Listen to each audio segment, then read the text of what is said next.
नमस्कार दोस्तों। अब झारखंड जो है वो हम हार गए और महाराष्ट्र हम जीत गए।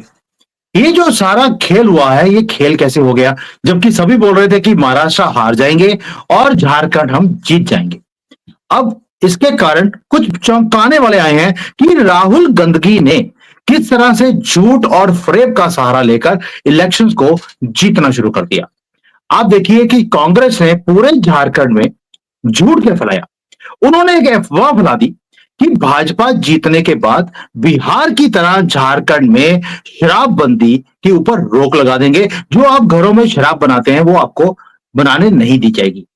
और जो ये आदिवासी हैं, ये आपको मालूम है, ये सारे देसी दारू खुद बनाते हैं। आदिवासी लोग दारू बनाए बिना और पिए बिना वो रह नहीं सकते और कांग्रेस को ये चीज मालूम थी। अब मैं ये देखिए इसका अब अगर 2024 के जो हमारे जनरल इलेक्शंस थे उसके अंदर स्मृति ईरानी को हरवाने के लिए भी इन्होंने यही एक स्ट्रेटेजी निकाली कि वहां पर गायें खुली छोड़ दी और बोल दिया ये गायें सारी है मोदी जी की। ये आपको 5 किलो राशन दे रहे हैं लेकिन गाय के थ्रू आपके 500 किलो जो आप खेती कर रहे हैं वो खाए जा रहे हैं। और इसलिए आपको स्मृति ईरानी को हराना जरूरी है। वहां के भोले भाले लोग स्मृति ईरानी के 10 साल के काम को भूल गए और उसे हराकर उन्होंने कांग्रेस की गंदी सरकार वहां पर बनवा दी। सरकारी सरकार मतलब कि बंदे को जितवा दिया। अब यही काम इन्होंने झारखंड में किया, यानी कि कांग्रेस की अब जो सारी रणनीति है वो झूठ फ्रेब फैलाने से ही चलती है। फैक्ट चेक वाले सब चुप कर जाते हैं जैसे ही राहुल का नाम आता है। और जो जेएमएम के कार्यकर्ता है वो भी सारे वहां पर जिलों में गए, हिंदुओं के गांव में गए, ये भी काम किया उन्होंने। दो स्ट्रेटजी थी, एक झूठ, दूसरा था डर। उन्होंने एक ही काम किया, जहां जहां पर हिंदू पॉपुलेशन ज्यादा थी वहां पर पूरे एरिया की घेराबंदी करी गई। धमकी दिया गया कि आपने अगर वोट बीजेपी को किया आपके लड़कियों को उठाकर हम ले जाएंगे और वो प्रॉपर्टी बनेगी मोहल्ले की। इसीलिए वहां पर हिंदू बाहर निकला ही नहीं। पुलिस जो थी वो जेएमएम के कार्यकर्ता की तरह काम करती हुई दिखाई दी। अब आप बोलेंगे जो सेंट्रल फोर्सेज है वो क्या कर रही थी? भाई सेंट्रल फोर्सेज जो है वो केंद्र जो पोलिंग बूथ होता है उसकी रक्षा के लिए आपको तैनात की जाती है। पुलिस जो है वो स्टेट का मैटर है, उन्हें एक हथियार की तरह कांग्रेस ने और जेएमएम ने यूज किया। अब आते हैं कि इस सारे मामले में ये जो है अब आगे रणनीति क्या होगी? बीजेपी क्या ऐसे ही हार मान जाएगी? इसके लिए मंजरी जी के साथ दोबारा से डिस्कस करते हैं बिकॉज इनकी एनालिसिस बहुत ही डीप होती है which I really love to share. Manjari ji जय सिया राम। जय सिया राम। मंजरी जी ये जो झूठ और फ्रेब की दुकान, वैसे तो मोहब्बत की दुकान बोलता है, मोहब्बत किसके साथ है और दुकान किसके लिए मुझे बताने की जरूरत नहीं है। और उसके अंदर झूठ भी ऐड कर दिया गया और डराना तो काम इनका 75 सालों से हिंदुओं को है वो भी जारी है। क्या इन सबके सामने बीजेपी हार मान गई? कह लीजिए एग्जाम में ब्लैंक कॉपी सबमिट करती। अगर हमने तैयारी पूरी की है, सब कुछ है, ऐसा थोड़ी है कि राहुल गांधी के 2-4 झूठों का जवाब हमारे पास नहीं है। हम किसी कारण से हमने उस झूठ का जवाब नहीं दिया, प्रश्न हमारी तरफ दिया गया, हमने ब्लैंक कॉपी सबमिट कर दी। एक प्रॉमिस ही तो करना था बीजेपी को कि हम आदिवासी ट्रेडिशंस को नहीं टच करेंगे। हो गया काम, काउंटर हो गया। क्योंकि ये सबको मालूम है, राहुल जो कहते हैं वो करें ना करें, पर मोदी ने अगर वादा कर दिया है तो वो जरूर करते हैं। ठीक है, तो एक सिंपल सा एक आंसर था, आदिवासी ट्रेडिशन को हम टच नहीं करेंगे। दूसरी चीज क्या है, आ, अगर आप स्टेट की पुलिस को अपना टूल बना लें तो आपके पास अपर एज होती है, उसको सेंटर सुपरसीड नहीं कर सकता, तो बेटियों को खतरे में नहीं डालना था। अगर एक भी उठ जाती, हम ज्यादा की बात नहीं कर रहे हैं, एक दो तो उठा ही लेते ना, एक भी उठ जाती तो वो बहुत गलत बात होती। तो हमने कुछ जानबूझ करके किया है इसके, हमको वेनेजुएला में और ये बांग्लादेश में सब जगह हमको इसके फुटप्रिंट्स मिलते हैं। दो चीजें झारखंड के बारे में हमको जाननी चाहिए, वहां पर चर्च भी बहुत एक्टिव, वहां लेफ्टिस्ट बहुत एक्टिव है, वहां पर बहुत सारा खदान है। तो वेनेजुएला में भी ऐसी ही कंडीशन है, वहां पर तेल वगैरह बहुत है। तो वेनेजुएला में जो एग्जिस्टिंग थे मदुरो, वहां के प्रेसिडेंट, उन्होंने चुनाव लड़ा। उनकी एग्जिट पोल में ये बताया गया कि वो हार रहे हैं, पर वो थम्पिंग मेजोरिटी से चुनाव जीत गए। उसके बाद जो बैकलैश वेनेजुएला ने फेस किया है, वो बैकलैश हमको नहीं कराना था। डीप स्टेट वही है और रिसोर्सेस पे कब्जा करने की होड़ भी वही है। हम हेमंत सोरेन को आसानी से मैनेज कर सकते हैं, लेकिन अगर बेटियां उठ जाएं, वो नहीं मैनेज कर पाएंगे। और दूसरी चीज कि अराजकता फैल जाए। बार बार मैं कहती हूँ, डीप स्टेट को भारत में एक बड़े दंगे का इंतजार है। मोदी दंगा तो कंट्रोल कर लेते हैं। देखिए, सेम कंडीशन अभी बंगाल में बाय इलेक्शन हुए हैं, वहां पर भी ये है। लोग कह रहे हैं आरजीकर अस्पताल के केस के बाद भी ममता बनर्जी की पकड़ जमीन पर मजबूत है, but it is not that. अगर आपके गुंडे और पुलिस आपकी एजेंट के तौर पे जनता को पोलिंग बूथ से रोक लेती है, ठीक है, तो फिर ये आपकी पकड़ नहीं, ये गुंडागर्दी की जीत है। और लोकतंत्र की यहाँ पर हार हो जाती है, पर कुछ चीजें कहते हैं ना, थोड़ा कम खाओ थोड़ा गम खाओ। अभी क्या है कि जैसे ही ये लोग कुछ बोलते हैं तो एक रीजन आ जाता है कि भाई, अगर हमें इतना ईवीएम अगर इतना वैसे नहीं होती या हमने फेयर इलेक्शन नहीं कराए होते, तो हम झारखंड कैसे हारते। तो ये ब्लैंक पर्चा दिया गया है ताकि जो महाराष्ट्र के रिजल्ट हैं वो किसी को पच नहीं रहे। देखिए, सारे लोग 2 दिन से यही बात कर रहे हैं, किसी को महाराष्ट्र के इलेक्शन नहीं बच रहे। ये हाजमोला की गोली दी गई है साथ में कि बेटा पचा लो। जी। गौजरी जी, मुझे बताइए, आपने बोल दिया कि हमने महाराष्ट्र में जो जीत है उसको हासिल कर लिया, झारखंड को हमने इसलिए छोड़ दिया ताकि ईवीएम के ऊपर क्वेश्चन ना बने और हमारी जो बेटियां हैं वो बची रहें, दंगे ना हो। यानी कि भीड़ तंत्र जो है जीत गया, लोकतंत्र हार गया और बीजेपी ने ये हार स्वीकार करी है, रन छोड़ के चले गए। हाँ, बिल्कुल। वो तो कृष्ण जी ने भी किया था ना। हर समय जरासंध से लड़ने की बजाय मथुरा से दौड़ कर चले गए और लोगों को चैन से जीने दिया। लड़ाई जीतना हर बार जरूरी नहीं होता, रण छोड़ दास बन जाना ज्यादा है। और लोगों ने सोचा था कि कृष्ण का अपमान होगा, कृष्ण ने उसे जो है ताज की तरीके से पहना, सिर मुकुट पे सिरमौर बना करके पहना कि भाई देखो, हर लड़ाई लड़ना और हर लड़ाई को जीतना जरूरी नहीं है। ग्रेटर गुड देखा जाता है। उन्होंने ग्रेटर गुड करा दिया। फाइनेंशियल कैपिटल है, हम सबको मालूम है वसूली गैंग किस तरीके से चल रहा था। अंबानी के घर के पास जिलेटिन स्टिक रखी वो बंदे ने जो एक्स कॉप है, ठीक है। तो अगर महाराष्ट्र को बचाना है, महाराष्ट्र और भारत की आर्थिक तंत्र को, अभी भी अडानी पे अटैक हुआ है, तो ये सब बचाना है तो कुछ देना पड़ेगा। ये ये कह लीजिए कि मुंबई की भाषा में कहे तो मांडवाली, अदरवाइज ये ट्रेडिंग का समय है। Give some and have some. अभी फुल विक्ट्री आपके लिए पॉसिबल नहीं है और धीरे धीरे धीरे आप इस चीज पे आएंगे कि you will be able to win everything, but it is a step by step process. It can not be just knee jerk reaction, नहीं हो सकता। पर मंजू जी मुझे बताइए, बीजेपी ने कोई मेहनत भी नहीं करी है झारखंड के अंदर भी। जो धीरेन्द्र शास्त्री हैं उन्हें बुलाया ही नहीं, झारखंड में आप भेज सकते थे, एक भी उनके वहां पर भाषण हो जाते, आयोजन हो जाता, तो सारा का सारा जो हिंदू है वो इकट्ठा हो जाता। आपने वो भी नहीं किया। ऑपोजिशन को आपने मौका दे दिया हमें डराने के लिए, धमकाने के लिए, और लड़कियों को उठाने की धमकी दे दी, हम भी पीछे हट गए। यानी कि आपने तो एक तरह से हिंदुओं के लिए आप पार्टी बने और हिंदुओं को ही बस के नीचे फेंक दिया, इन जिहादियों के सामने फेंक दिया, जहां पर इवन हाई कोर्ट ने बोला था कि यहां की डेमोक्रेसी को चेंज किया गया है, इसके ऊपर रोक लगनी चाहिए। बीजेपी पीछे हट गई। अगर आप इस तरह से एक take some and give some कर देंगे, तो अभी 10-15 ऐसे स्टेट्स हैं जहां पर हिंदू माइनॉरिटी में आ गया है, आहिस्ता आहिस्ता बाकियों में भी हो जाएगा। तो फिर गिव सम और टेक सम है, या गिव जो करते जा रहे हैं वो गिफ्ट है परमानेंटली, तो दोबारा से कभी भी हिंदुओं का वहां पे सरकार बन ही नहीं सकती। उनका क्या कसूर है? हिंदुओं की सरकार बनेगी, लेकिन हेमंत सोरेन जब मुख्यमंत्री बन जाएंगे, उनके खिलाफ केस चल रहा है, ठीक है?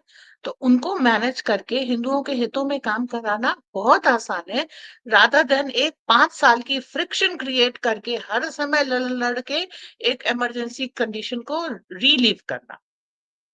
सरकार हेमंत सोरेन की जब थी तो पुलिस उनके साथ आ गई, मतलब पुलिस वाले आ, आप ये सोचिए, वो तो अपनी 40 साल की 20 साल की नौकरी के लिए आते हैं, 30 साल की नौकरी के लिए, तो वो तो नहीं बदलेंगे, उन्होंने तो अपनी ये कह लीजिए कि अपनी लॉयल्टी दिखा दी, तो वो हेमंत सोरेन के प्रति लॉयल है। अब हेमंत सोरेन को मैनेज करके पूरे पुलिस महकमे को आप हिंदुओं के पक्ष में कर सकते हैं, या फिर हेमंत सोरेन को विपक्ष में बैठा करके अपनी अहंकार की तुष्टि के लिए आप हर चीज हर समय हिंदुओं के लिए खतरे में कर सकते हैं। तो आप क्या कहेंगे, अपने अहम को जिताएंगे कि हिंदू को जिताएंगे?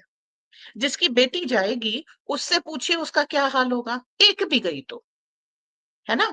तो बस ये है कि हमने अपनी हार स्वीकार करके हिंदुओं को जिताया है। जी।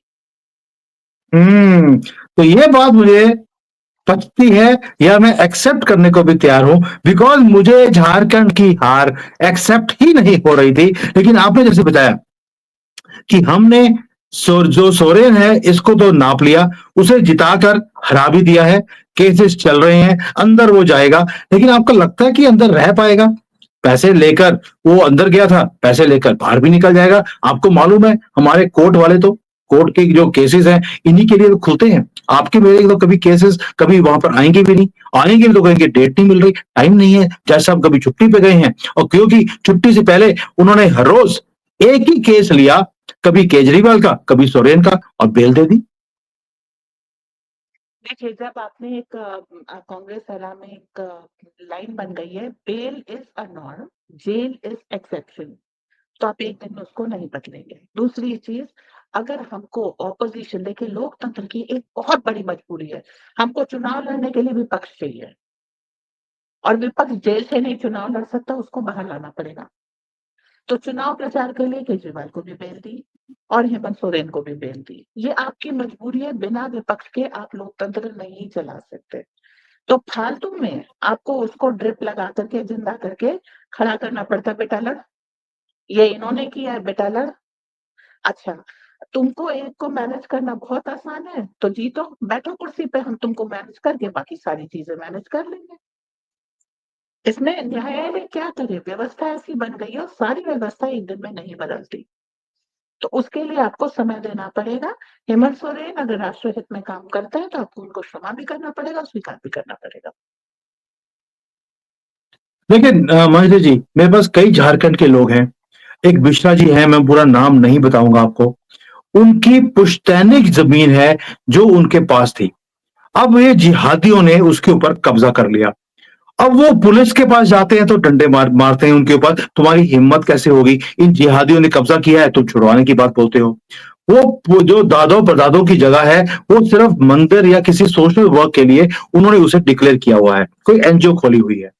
अब आप बताइए, अगर इस तरह से एक एक कर कर सारे हिंदुओं की जमीनें हड़पी जा रही हैं, ओपनली ये काम हो रहा है, कोई सुनवाई नहीं है।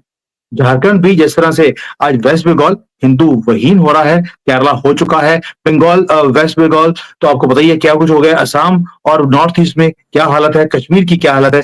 हम तो स्पेस छोड़ते जा रहे हैं, और इस तरह से अगर बीजेपी भी वो स्पेस देती जाएगी, हिंदू ही खत्म हो जाएगा, तो बीजेपी के तो आने के चांसेस ही नहीं है। How are we going to win this war in the long run like this?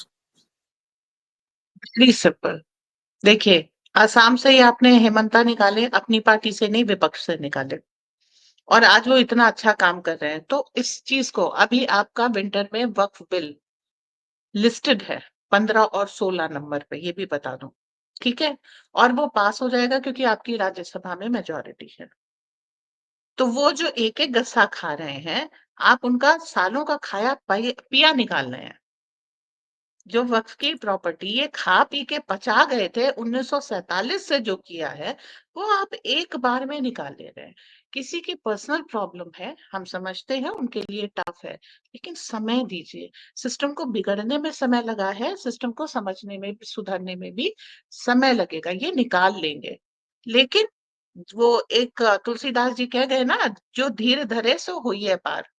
हड़बड़ाने से नहीं चलेगा, एकदम से कुछ भी नहीं होगा। समय दीजिए, 10 साल लगे हैं, तब आप 11वें साल में लेके आ रहे हैं वक्फ बिल। अब कई लोग कहते हैं कि ये तो आपको शुरू से मालूम था, आप पहले दिन ले आते। नहीं ला सकते थे ना, तो अभी वो भी ला रहे हैं, ये भी ला रहे हैं, सब होगा। लेकिन धीरे धीरे न्यायालय में हर विंटर सेशन में, हर समर सेशन में एक एक बिल बनेगा, और वो धीरे धीरे इम्प्लीमेंट होगा, ताकि कोई नी जर्क रिएक्शन ना आए।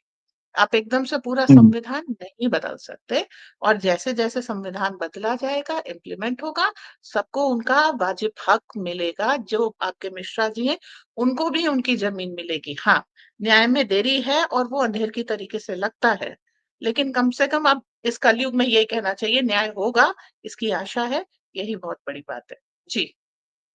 मंजरी जी, आ, आपकी पेशेंस की दाद देनी पड़ेगी। मैं खुद कई बार पेशेंस लूज कर देता हूँ, ये क्यों नहीं हुआ, मोदी जी क्यों नहीं कर रहे, मोदी जी ने हिंदुओं के लिए किया क्या है, मोदी जी कब जागेगी। मैं खुद कई बार सोचता हूँ कि ये हिंदुओं की पार्टी है, सबका साथ सबका विकास की बात बोलते हैं, मुसलमानों का तुष्टीकरण होता जा रहा है, लोग भी ओपनली बोल रहे हैं कि भाई योगी जी के राज में एक 3-4 कॉकरोचों ने वहां पर पत्थरबाजी करी, तो जैसे ओवैसी बोलता था 15 मिनट, तो 15 मिनट में ही हमने काम कर दिया, उनको ऊपर भेज दिया। 72 हूरों के पास 15 मिनट से कम टाइम लिया है, 15 मिनट भी पूरे नहीं लगाए, तो उनका जो वचन था 15 मिनट का हमने पूरा करके दे दिया। ये चीज मोदी जी क्यों नहीं करते। ये सवाल हर एक आदमी बोलता है कि अगर योगी जी कर सकते हैं, व्हाई नॉट मोदी जी। क्या ये चीज करने से क्या हिंदू और संगठित नहीं होगा।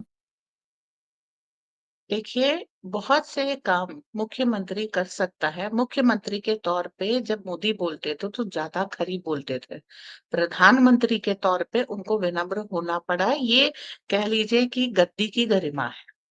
ठीक है, वो हम्म। उसको रख रहे हैं। ऐसा नहीं है, वो इंसान जिसको मतलब आपने परेशान कर दिया 2002 से, उसके अंदर कोई भी भावना नहीं होगी कि मैं इनको दिखा दूं, है। लेकिन वो अपनी सारी पर्सनल भावनाओं को छोड़ करके जनता की सुविधा के लिए, ठीक है, किसान लॉ लेके आए, लेकिन वापस ले लिया। क्यों? जनता को असुविधा हो रही थी। हर चीज अपने स्तर पे वो कॉम्प्रोमाइज कर रहे हैं जनता के लिए। तो थोड़ा धैर्य तो रखना पड़ेगा। वो इंसान भी धैर्य रख करके बैठा है, और राजनीति में जिसने जल्दी की है, वो उतनी जल्दी गायब हो गया है। तो अगर आपको लंबे समय तक राजनीति करनी है, तो उसके पीछे की पूरी ग्राउंड तैयार करनी पड़ती है। आप इस समय गयाना, वेनेजुएला से तेल लेके आ रहे हैं, ताकि आपकी मिडल ईस्ट से डिपेंडेंसी कम हो। अगर उनके ऊपर डिपेंडेंसी रहेगी, तो यहाँ के कॉकरोचेस को हम हैंडल नहीं कर पाएंगे।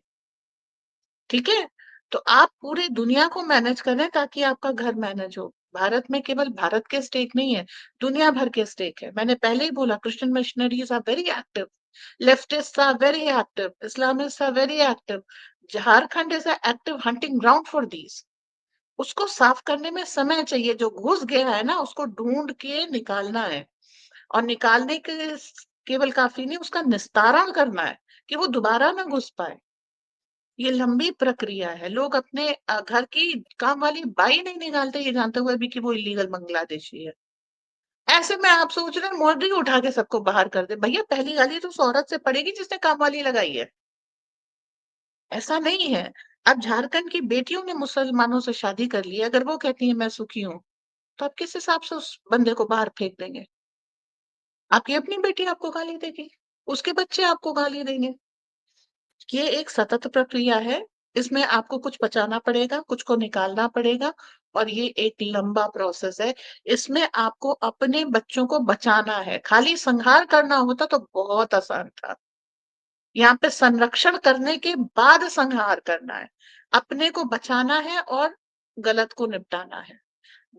8 साल लगे योगी जी को भी संभल में स्ट्रिक्ट एक्शन लेने में। ऐसे नहीं हुआ कि जिस दिन आए थे उस दिन पहली बार ही ऐसा हो जाता। और संभल के बारे में इस चीज को जान लीजिए, पुलिस कह रही है हमने गोली नहीं चलाई। ठीक है, तो जिसने मारा हो सकता है वो उन्हीं के बीच का हो, क्योंकि उनको लाशें चाहिए राजनीति के लिए। किसान आंदोलन में भी यही हुआ था कि लाश चाहिए, तो उन्होंने एक प्रोड्यूस की, ठीक है, उनका गेम फेल हो गया। यहाँ पर भी पुलिस कह रही इंक्वायरी करा लो, क्योंकि बुलेट हमारी मैच होगी, गन जिससे फायर हुई है उससे भी मैच होगा, तो सबूत ले आओ कि हमने लगाया है। ये अपने 3 खुद ही मार करके जो है पुलिस पे इल्ज़ाम लगा के दंगा करने के फिराक में बैठे हैं। इनको कोई दिक्कत नहीं है, दे आर एक्सपेंडेबल्स। मौलवी के लिए जनता उसकी एक्सपेंडेबल है, उसने हो सकता है अपने 3 मार करके जो है पुलिस पे इल्ज़ाम लगा दिया, और इसके 90% चांसेस है। तो ऐसे में कभी-कभी क्या हो जाता है कि वो जो दंगाइयों के साथ मिल कर के आए हैं, शायद वो जिहादी बन के आए हैं, कुर्बानी देने के लिए आए हैं, लेकिन आपको उनको भी बचाना पड़ेगा, ताकि आप नैरेटिव जीत सकें। तो आपको कभी-कभी विपक्ष की रक्षा का काम भी करना पड़ेगा। एक समय था, आप याद कीजिए 2019 के इलेक्शन के दौरान, जब ये था कि राहुल गांधी की जान को खतरा है। आपको उसको भी संरक्षण देना पड़ा, बचाना पड़ा कि अगर ये मर गया तो पूरा नैरेटिव उधर खिसक जाएगा, कांग्रेस जीत जाएगी। तो लॉन्ग टर्म में आप देखिए और प्रैक्टिकल ग्राउंड पे आप देखिए तो बहुत सारे काम ऐसे करने पड़ते हैं जिसको हाइपर लोग कह दे अरे ये नहीं करते तो। लेकिन अगर कोई अकलदार बैठेगा, समझदार बैठेगा, नहीं करने से हमें नुकसान ज्यादा है।